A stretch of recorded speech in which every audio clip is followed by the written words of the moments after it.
Assalamualaikum warahmatullahi wabarakatuh. Selamat pagi anak-anak. Ya, di sini saya untuk materi PKWU, saya akan melanjutkan materi beberapa hari kemarin yang sudah saya sampaikan lewat Google Meet. Ini akan saya sampaikan lewat video pembelajaran. Ya, kalau kemarin kalian sudah bisa menghitung besarnya harga pokok produksi suatu barang, ya boleh barang itu berupa hasil kerajinan ataupun hasil pengolahan, kemudian hasil budidaya maupun hasil rekayasa elektronik. Kemarin kalian kan sudah bisa menentukan, berarti nanti untuk berikutnya kalian harus punya wacana, artinya kamu bisa memasarkannya. Ya, seorang wirausahawan harus bisa memasarkan produknya dengan baik. Karena yang namanya media untuk promosi itu sangat-sangat punya peranan yang sangat besar dalam proses pemasaran produk, ya. Nah, di sini media promosi itu kan macam-macam, ya. Sebenarnya yang paling lagi tren itu sebenarnya adalah media promosi lewat online, ya. Hampir semuanya produk sekarang itu di online kan, artinya dijual secara online karena masyarakat sekarang itu lebih lebih pinter, ya, lebih nggak mau kemana-mana, lebih enak yang lebih simpel itu istilahnya adalah media promosi secara online. Kemudian, ya, untuk lebih pahamnya, kemudian kalian juga bisa menggunakan medianya, yaitu media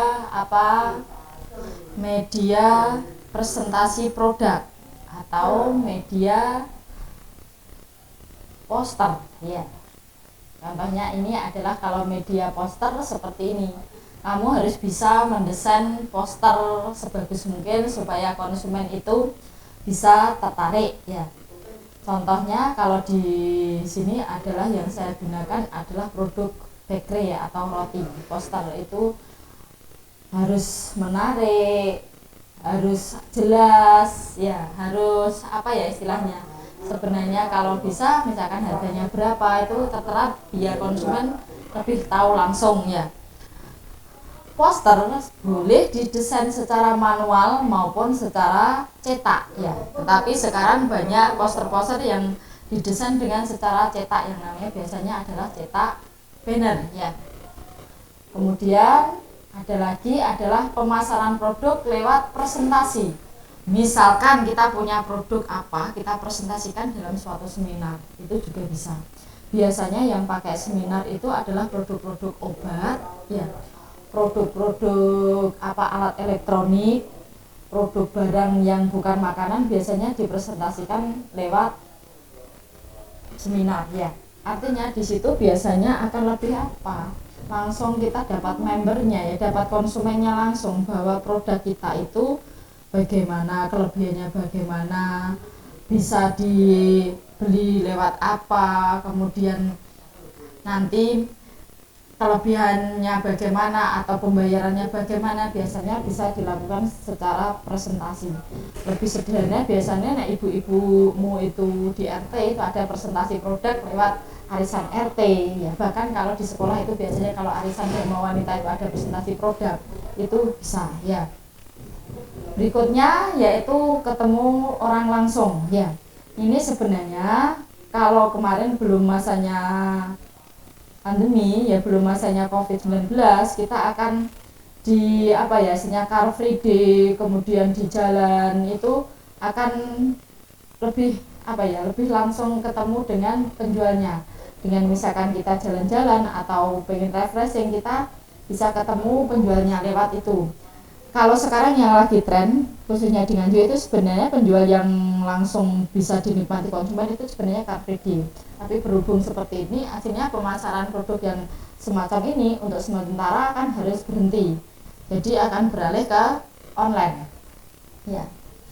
Kemudian, ya, di sini nanti bahwa tugas kalian adalah, ya, tugas individunya nanti bahwa kalian harus mampu membuat rancangan produk dari kemarin produk yang telah kamu hitung. Kemarin kan di tugas yang lebih awal sudah saya sampaikan bahwa kalian sudah menghitung harga pokok produksi barang tertentu.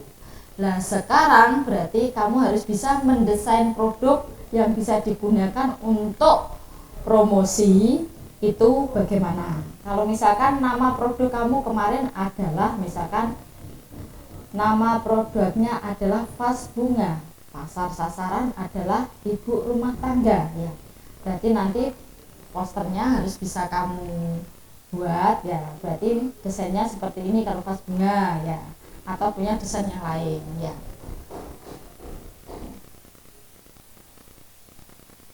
Kemudian berikutnya adalah bahwa itu tentang tugas berikutnya menghitung harga jual produk, ya.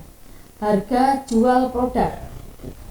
Kalau misalkan kita itu tidak di masa seperti ini bisa kerja dengan kelompok, kalau kita menjual produk tapi berhubung kondisinya seperti ini, bahwa tugas ini menjadi tugas pribadi, bahwa kamu kemarin setelah harga pokok sudah saya tegaskan bahwa yang namanya harga pokok itu bukan harga jual. Harga pokok itu dari pengrajin ataupun dari pembuat apa ya istilahnya, makanan ya makanan. Kalau misalkan dari seorang pembudidaya ya dari pembudidaya itu, misalkan pembudidaya sayur organik yang sekarang lagi tren, harga bayam 1 kilo itu adalah 20.000. Ketika dijual menjadi 25.000, itu artinya harga pokoknya itu 20.000, harga jualnya adalah 25. Nah, sekarang yang mau kita bahas adalah harga jual produk. Kalau kita mau menjual berarti termasuk promosi, biaya akomodasi dan semuanya itu harus sudah kita perhitungkan gitu loh. Kamu harus benar-benar bisa. Itu contohnya adalah seperti ini, misalkan nama produk seperti yang saya sebutkan tadi. Sekarang saya beralih misalkan budidaya ikan lele. Berarti nama produknya adalah budidaya ikan lele. Ikan lele mentah maksudnya yang dijual. Waktu produksi ikan lele biasanya berapa bulan? 3 bulan misalkan, 3 bulan. Jumlah produk yang dihasilkan berapa? Misalkan 1 kuintal, ya. Berarti misalkan begini, HPP per unitnya kemarin, kalau tugas kalian yang kemarin, harga pokok per unitnya berapa? Kalau harga pokok per unitnya misalkan 1 kilo lele adalah berapa? Misalkan 20.000, ya.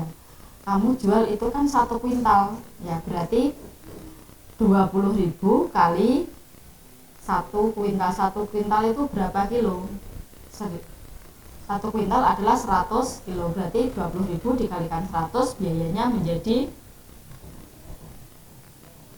2 juta, ya. Misalkan begitu. Kemudian kemasan per unit. Kemasan itu adalah misalkan jualan lele pakai kemasannya adalah tas kresek. Jadi tas kreseknya ya dihitung, kamu butuh berapa, ya dihitung harga satunya segitu. Kalau misalkan sakintal berarti butuh berapa tas kresek, kemudian ditotal, ya. Subtotal harga satuan, subtotal biaya ditulis. Biaya promosi, misalkan kamu ambil dari 10% dari subtotal harga satuan tadi, dari HPP dan kemasan. Biaya promosi bisa standarnya adalah 10%. Nah, memang awakmu promosinya itu butuh biaya yang banyak dengan ada seminar dan sebagainya, artinya berarti biaya promosi boleh lebih dari 10%, tapi jangan terlalu banyak, nanti habis. Nanti hargamu akan ketemu tinggi malah nggak laku, ya, logikanya kan begitu. Berarti misalkan harga promosi 10%, berarti nanti subtotal dari harga satuan adalah 10% nya dari subtotal dihitung, ya, biayanya juga begitu. Untuk biaya distribusi nanti bisa kamu gunakan itu, ya, standarnya boleh 10% atau boleh 5%. Pokoknya nggak boleh lebih dari 20%, intinya kan begitu. Ya, biaya distribusi contohnya apa? Kamu misalkan pakai COD, misalkan kemudian itu kan berarti kamu butuh apa? Butuh bensin, butuh pegawainya mengantarkan, itu harus kamu hitung, ya. Kemudian misalkan distribusi 5% dari subtotalnya HPP dan kemasan itu berapa, kemudian dihitung, berarti 5% dari totalnya itu berapa, ketemu ya. Kemudian dari situ nanti biaya distribusi itu ada keterangan bahwa biaya distribusi dapat dibebankan langsung kepada pembeli saat pemesanan, tidak mempengaruhi harga jual produk. Misalkan begitu. Nah, distribusi boleh, misalkan kamu COD itu kan kadang untuk supaya lebih larisnya kan kamu nggak ambil apa istilahnya, nggak ambil biaya nggak apa-apa. Tapi kalau misalkan kamu pakai biaya, kalau COD berarti tambah 5.000, itu berarti prosentasenya harus kamu hitung. Misalkan kamu distribusi nggak kamu hargai juga nggak apa-apa, artinya nanti biar produkmu itu cepat laku ya, untuk peminatnya biar cepat banyak, berarti nggak ada tambahan biaya ya. Makanya di situ ada keterangan bahwa biaya distribusi dapat dibebankan langsung kepada pembeli saat pemesanan, jadi tidak mempengaruhi harga jual produk ya. Itu boleh, buat pengaruhi juga boleh. Jadi nanti harga jual adalah A plus B plus C plus D plus laba ya. Ya, berarti A-nya itu HPP, B-nya itu kemasan per unit, kemudian C-nya biaya promosi, D-nya biaya distribusi, kemudian laba. Laba kamu terserah mau ambil laba berapa ya, mau ambil laba berapa persen dari harga pokok produksi.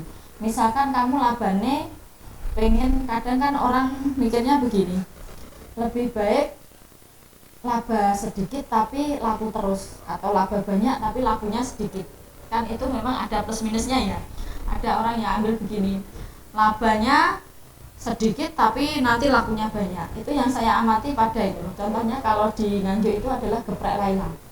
Geprek Laila dengan harga 12.000 dibawa pulang, itu kan termasuk sudah banyak ada minum, nasinya cukup banyak, ayamnya juga cukup banyak, rasanya enak. Itu berarti kalau saya amati, saya belum tanya yang punya, tapi saya amati dia itu ambil untung itu sedikit ya, nggak banyak, persentasenya nggak banyak, tapi akhirnya kan produknya laris, produknya banyak peminatnya.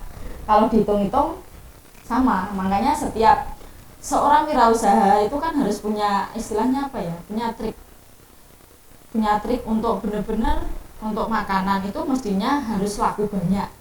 Laba sedikit nggak apa-apa, tapi mesti harus laku habis terus, daripada labanya agak banyak tapi nggak laku ya, kurang laku, malah nggak payu kan, malah mubadir, misalnya malah itu ruginya lebih banyak ya. Makanya itu kan harus dipikir, itu salah satu strategi sebagai wirausaha ya. Kemudian makanya laba itu kalau saya sarankan mulai misalkan pol harus 10%, jangan sampai melebihi 10%, 5% ataupun 7% boleh, tapi jangan sampai melebihi 10% ya. Untuk media promosi dan harga jual itu materinya sampai itu, nanti kemudian kalian harus bisa mempraktekkan untuk membuat media promosi dan menentukan harga jualnya dari produk yang sudah kalian hitung kemarin, yang sudah kalian buat kemarin.